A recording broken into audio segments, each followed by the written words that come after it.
Hello mga idol, magandang araw sa inyong lahat mga idol. Ngayon nga pala ay gumawa ako ng bubong dito sa garong mga idol. Ito pala yung garong na ginawa natin yung nakaraan mga idol, yung kay Uncle Rodel. So pinalagyan niya ito ng bubong mga idol para hindi mainit sa biyahe mga idol, at para pag umulan ay hindi rin masyadong mabasa mga idol, kasi palaging malayo ang biyahe nito mga idol.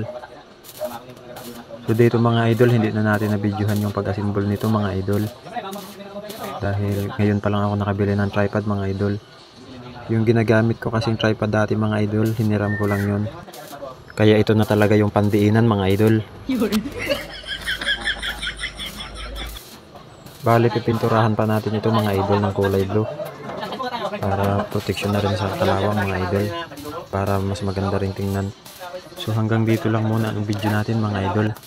Maraming salamat sa inyong suporta.